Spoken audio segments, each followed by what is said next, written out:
Je suis Pierre-Noël Giraud, je suis économiste. Auparavant, j'ai fait des études d'ingénieur à Polytechnique et aux mines. Et je suis rentré dans le corps des mines. Et à l'époque, le corps des mines permettait de choisir une carrière de recherche. Et moi, j'avais envie de faire de l'économie et de l'économie politique, parce que je m'intéresse avant tout aux problèmes de société.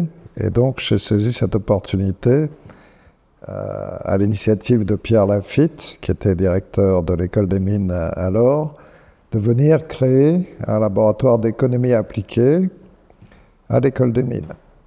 Et ce laboratoire, au début, était destiné à faire des recherches sur les matières premières, dans une grande tradition de l'école des mines, puis c'est ensuite diversifié vers l'économie industrielle. Et j'ai dirigé ce labo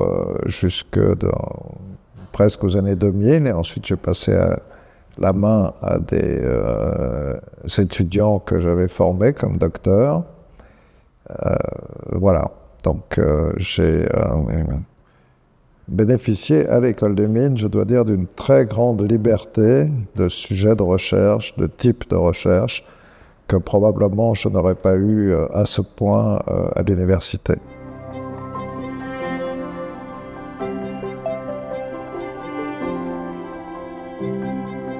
Alors, comme je l'ai dit, on a commencé par les ressources naturelles, et de manière plus générale l'économie de la nature, de l'environnement, puis c'est devenu, donc j'ai pas mal travaillé là-dessus. Puis en 89, quand le mur de Berlin est tombé, nous nous sommes intéressés à ce qui se passait dans l'industrie des pays ex-socialistes et la transformation du système productif des pays ex-socialistes en un système différent, de type capitaliste. Je me suis aussi intéressé à la finance d'un point de vue un peu extérieur. J'ai porté dans un livre un essai qui s'appelle « Le commerce des promesses », un regard d'économiste sur la finance. Et puis ensuite, je me suis beaucoup intéressé aux globalisations et aux inégalités qu'elles engendrent ou qu'elles réduisent. Donc les inégalités entre pays, mais aussi les inégalités à l'intérieur de chaque pays.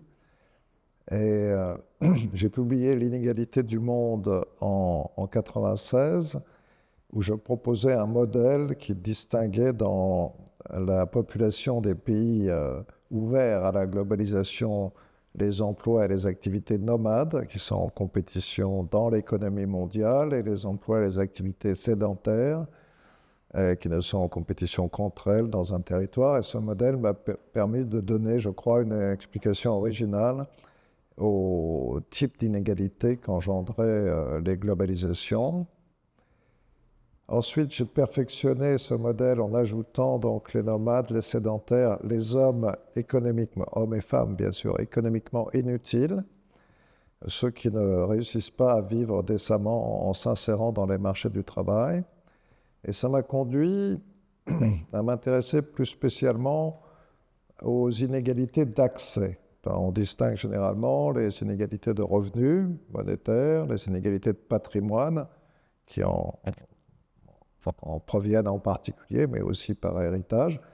Et pour moi, les inégalités les plus difficiles à combattre, les plus profondes finalement, ce sont des inégalités d'accès.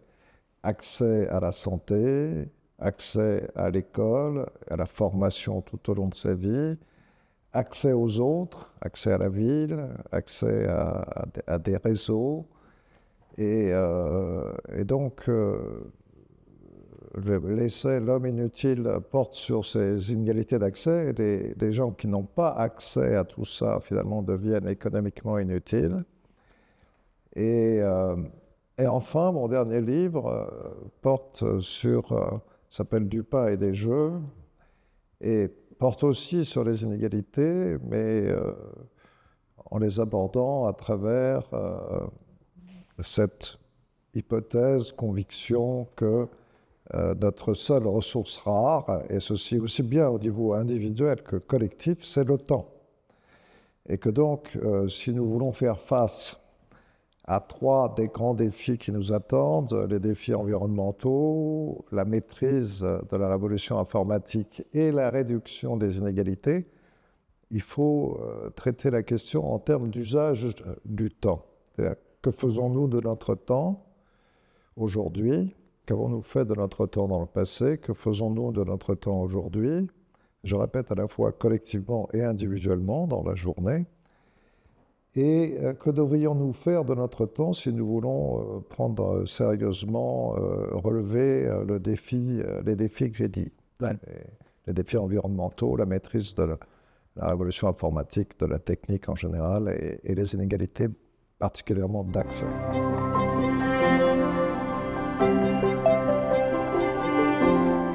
Bon, d'abord, il y a une grande tradition d'économie, d'économistes à l'école des mines, dans les écoles d'ingénieurs, mais à l'école des mines en particulier. Évidemment, on pense à Maurice Allais, mais avant, il y en a eu bien d'autres.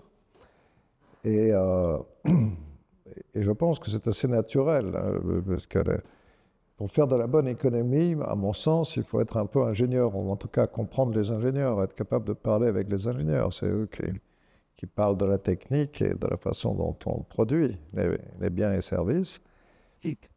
Donc c'est une tradition à l'école des mines, et puis c'était une opportunité. Il n'y avait pas, avec le retrait du professeur Allais, il n'y avait plus de labo d'économie aux mines, et Pierre Lafitte m'a proposé d'en créer un à partir des matières premières, et ainsi de suite. Et comme je l'ai dit, je m'en réjouis hautement parce que ça m'a donné une liberté. La liberté est toujours dangereuse, hein. Je n'avais pas l'exigence de publier 2 papiers académiques par an. Il suffisait que j'écrive un essai tous les 4 ou 5 ans pour le grand public plutôt que strictement pour mes collègues.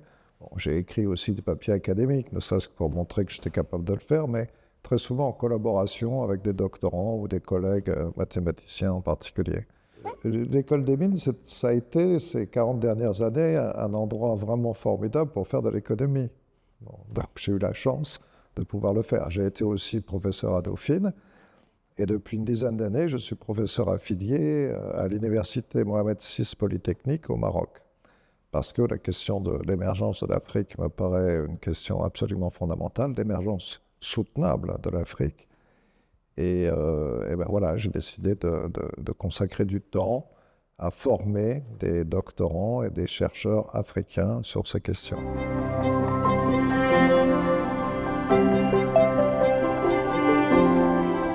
Oui, mais j'ai dit, j'ai fait de l'économie comme science sociale. Et parce que je pense que la répartition des richesses dans la société, à travers les mécanismes économiques, est une des questions fondamentales que devrait se poser l'économie. D'ailleurs, dès son début, avec les classiques, Ricardo prétendait que seule la répartition de la production pouvait faire l'objet d'une analyse scientifique. Pour lui, la croissance ne pouvait pas. Bon, maintenant, on sait faire également une analyse scientifique de la croissance, mais voilà, la question de la répartition est vraiment centrale, quoi. Pourquoi y a-t-il des riches et pourquoi y a-t-il des pauvres? Les pauvres sont-ils trop pauvres par rapport aux riches? Quelles sont les formes d'inégalité? Qu'est-ce qui engendre les inégalités les plus visibles, qui sont les inégalités de patrimoine et de revenus? Ces questions m'ont toujours intéressé politiquement. Voilà, alors dès que j'ai pu, tout en conservant un grand intérêt pour la nature et les matières premières, je me suis intéressé aux inégalités.